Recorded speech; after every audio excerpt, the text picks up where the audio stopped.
Before we dive into this thrilling story, make sure to subscribe to our channel for more exciting content like this. Don't miss out on any of the action.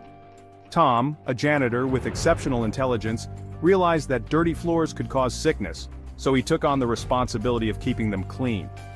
However, his ambitions extended beyond cleaning.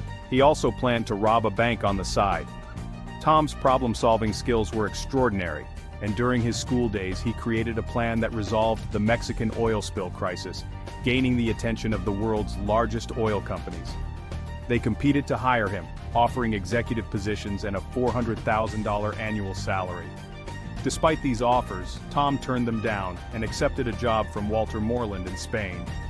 Walter, a salvage firm owner, had recovered antiques from a sunken ship in Spanish waters. Among them were 3 coins with valuable treasure coordinates. Unfortunately, the Spanish authorities confiscated everything, locking the items inside a high-security vault in a Spanish bank.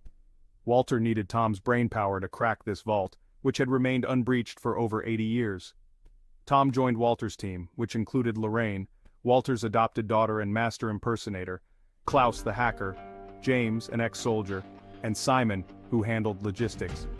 The team was tasked with retrieving the coins from the vault. On Tom's first day, the team faced challenges hacking into the bank's system. They needed a code, but it was unavailable, and time was running out. Tom suggested they pose as an automated voicemail to extract the code from one of the bank's clients. The plan worked, and Tom was praised for his quick thinking. The next day, Tom began studying the inner workings of the Bank of Spain, the most fortified building on Earth. The bank was equipped with sensors, cameras, and highly trained guards. To make matters worse, the Spanish Army headquarters was across the street. If the bank's alarms were triggered, 500 soldiers would respond immediately. The team knew little about the vault's layout, so they needed to scan it to gather more information. They also needed 2 keys and the fingerprint of the bank's security chief to gain access. Tom and Simon disguised themselves as janitors to enter the bank, while Lorraine posed as an insurance agent specializing in high-value paintings. The keys they needed were hidden behind paintings in the bank. Lorraine skillfully obtained the security chief's fingerprint by asking him to hold her coffee while she shook hands with the bank's director. Klaus helped Lorraine bypass the bank's surveillance by recording and playing back footage at a slower speed, creating the illusion that nothing was amiss. Lorraine successfully copied the first key, but an unexpected visitor complicated matters. With only seconds to spare, she avoided detection and completed the hack just in time. Tom's task was to scan the vault's structure. He crawled under a meeting room table to initiate the scan, but a group of people entered the room, trapping him. The scanning device malfunctioned, getting stuck at 96%. After some tinkering, Tom completed the scan, but it triggered an alarm, putting the entire bank on lockdown. Meanwhile, Lorraine finished copying the second key, but in the chaos, she forgot to return it to the safe. The team decided Lorraine should toss the key to Tom, who quickly restored it and avoided detection by pretending he hadn't heard the alarm. Once the operation was over, Tom analyzed the scan data and discovered that the vault contained water.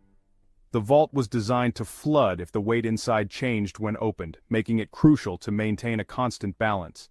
Simon and James discovered a massive scale beneath the bank, confirming Tom's suspicions. However, they faced a major problem. The walls of the underground room were nearly impenetrable, and breaching them would take too long. The team considered giving up, but Walter had an idea. He realized that during the World Cup finals, all cameras near the bank would be focused on the fans in the square. This gave them an opportunity to infiltrate the bank from the roof instead of the underground passage. Tom devised a plan to tackle the vault's security mechanism. By freezing the scale with liquid nitrogen, they could prevent it from detecting changes in weight. The only challenge was obtaining enough liquid nitrogen. The team executed their plan during the soccer match, giving them a tight 105-minute window. They ziplined to the bank's rooftop, entered through a glass window, and navigated the building's piping to reach the vault. Klaus hacked the system, and Simon used the liquid nitrogen to freeze the vault's scale, allowing them to enter and search for the coins. However, the bank patrol discovered the open roof window and headed for the vault. Lorraine found the coins, but James, revealed as a traitor, forced her to hand them over. As they tried to escape, the liquid nitrogen's effect wore off, activating the vault's security mechanisms and flooding the area. James used his swimming skills to escape with the coins, leaving Tom and Lorraine trapped and on the verge of drowning. In a last-ditch effort, Tom instructed Simon to add more weight to the scale to trigger the draining process. Simon placed all the nitrogen tanks on the scale, but it wasn't enough. He then added his radio, which surprisingly shifted the balance and stopped the water. Tom and Lorraine escaped through the drain pipes as the army arrived at the vault, only to find it empty. Tom and Lorraine made their way to the square, blending in with the celebrating crowd. Just as they were about to be caught, Spain won the soccer match, and the crowd's cheers allowed them to slip away unnoticed. Days later, James returned the stolen coins to his employer, only to discover they led to the wrong location. Walter's team had outsmarted him. Lorraine had swapped the real coins with fakes in the vault. Tom and his team, now in France, found the real treasure coordinates, leading them to the Bank of England. They geared up for another heist, ready to put their skills to the test once more. Bank heists have always fascinated audiences with their mix of strategy, deception, and high stakes. If you were in Tom's position, would you choose a safe corporate life or take the risk of an impossible mission? Share your thoughts in the comments below.